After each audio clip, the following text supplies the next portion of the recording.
గురుచరిత్ర 1వ అధ్యాయం. శ్రీ గణేశాయ నమః. శ్రీ సరస్వత్యై నమః. శ్రీ గురుభ్యో నమః. శ్రీపాద శ్రీవల్లభ శ్రీ నృసింహ సరస్వతి దత్తాత్రేయాయ గురుభ్యో నమో నమః. శుక్లాంబరధరం విష్ణుం శశివర్ణం చతుర్భుజం ప్రసన్నవదనం ధ్యాయేత్ సర్వవిఘ్నోపశాంతయేత్. ఓ గణపతి, నీకు నమస్కరిస్తున్నాను. త్రికరణ శుద్ధిగా నిన్ను ధ్యానించి నమస్కరించడి భక్తులకు సర్వాభీష్టాలను ఒసగు అభయప్రదుడవు.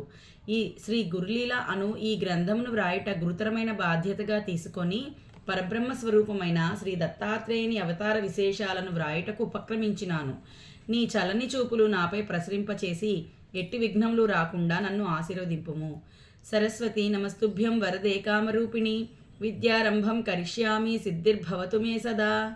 జననీ సరస్వతీదేవి, నీవు చదువుల రాణివి, సకల విద్యాప్రదాయినివి.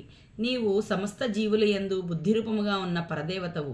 శ్రీ గురులీల అను ఈ ఉత్తమ గ్రంథమును సద్గురు దత్త ప్రచార నిమిత్తమై, లోక కళ్యాణార్థమై, ధర్మ సంరక్షణార్థమై రచన గావించుటకు ఉపక్రమించి తిని నీ వాడించినట్లు కలమును ఆడించెదను. ఈ భారము నీది, భావము నీది, పదములు నీవి, ఈ గ్రంథము నీది. నా ఎనునది నా యందు ఏనాడో నశించినది కాబట్టి నీవు సర్వము నీ అధీనము. సదానింబ వృక్షస్య మూలాధివాసాత్ సుధాశ్రావిణం తిక్తమప్యప్రియంతం తరుం కల్పవృక్షాధికం సాధయంతం నమామీశ్వరం సద్గురుం సాయినాథం. సమర్థ సద్గురు సాయినాథ్ మహారాజ్కి ప్రణామములు. సాయిదేవా, నీ చరణకమలములందు దృష్టి నుంచి దత్తాత్రేయుని అవతార లీలా విశేషాలను శ్రీ గురులీల అను గ్రంథము పేర వ్రాయ సంకల్పించి తిని పరిపూర్ణ దత్తావతారమైన తమరి సంపూర్ణ అనుగ్రహమును పొంది వ్రాయ సంకల్పించి తిని తమరి కృపాకటాక్ష వీక్షణములను జ్ఞానభిక్షను ప్రసాదించి కైవల్య పదమును పూలబాటలో ప్రజలందరినీ ఈ గ్రంథము ద్వారా నడిపించదవని ఆశిస్తున్నాను. నామధారక భక్తాయ నిర్విణ్ణాయవ్య దర్శయాత్ తుష్టస్తుత్యా స్వరూపం సశ్రీదత్త శరణం మమ. అరణ్యంలో నామధారకునకు సిద్ధయోగి దర్శనమిచ్చుట. గంధర్వ నగరంలో శ్రీ నృసింహ సరస్వతి స్వామివారి మహిమ లోక ప్రసిద్ధమై దూర ప్రాంతాల నుంచి కూడా ఎందెందరో వచ్చి వారి అనుగ్రహమును పొంది పెళ్లి కానివారు పెండ్లిని, సంతానము లేనివారు సంతానమును, కూడుగుడ్డలు లేనివారు ధనధాన్యముల సమృద్ధిని, అనారోగ్యంగా ఉన్నవారు సంపూర్ణ ఆయురారోగ్యాలని పొందుతున్నారు. నామధారకుడు అనే భక్తుడు బ్రాహ్మణుడు శ్రీ నృసింహ సరస్వతి స్వామి వారి పాదపద్మములను దర్శించిన వలననే తహతహతో గాన్గాపురము పయనమయ్యను. నామధారకుడు గురుదేవులను చూడవలననే ఆకాంక్ష ఎక్కువగా ఉన్నను మనస్సులో మాత్రం చింతాకరాంతుడై ఉన్నాడు. శ్రీ నృసింహ సరస్వతి స్వాముల వారిని స్మరించి తన కష్టములను మనసులోనే విధంగా మొరపెట్టుకుంటున్నాడు. స్వామి నృసింహ, అందరి కష్టాలను తొలగించే మీ నామస్మరణతో నా కష్టాలు ఎందుకు తొలగడం లేదు? అందుకు నా పాపాలే కారణమైతే సర్వపాపహరమైన మీ నామం వాటిని ఎందుకు నశింపచేయటం లేదు?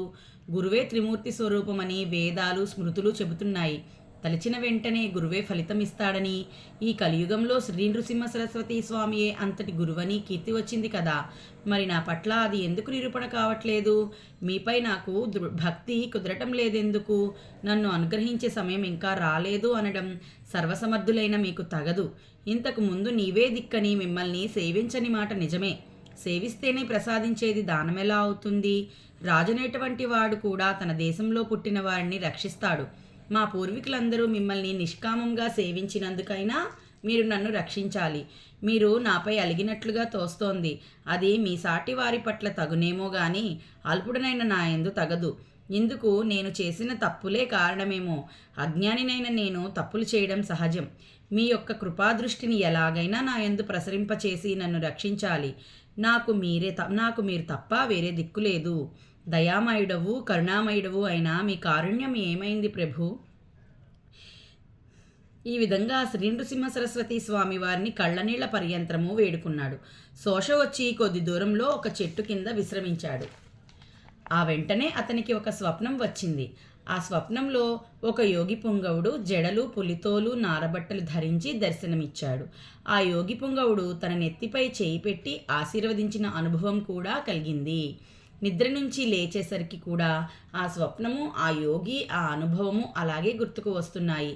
ఆ యోగి యొక్క రూపాన్ని ధ్యానిస్తూ గంధర్వపురంలోనికి ప్రవేశించాడు. ఓం శ్రీ దత్తాయ గురవే నమః. ఓం శ్రీపాదస్వామినే నమః. ఓం శ్రీ నృసింహ సరస్వత్యై నమః.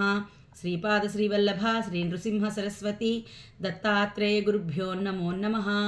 1వ అధ్యాయం సంపూర్ణం. జై Gurudatta, Shri Gurudatta. Please like, share, subscribe to Dattavani world. జై గురుదత్త.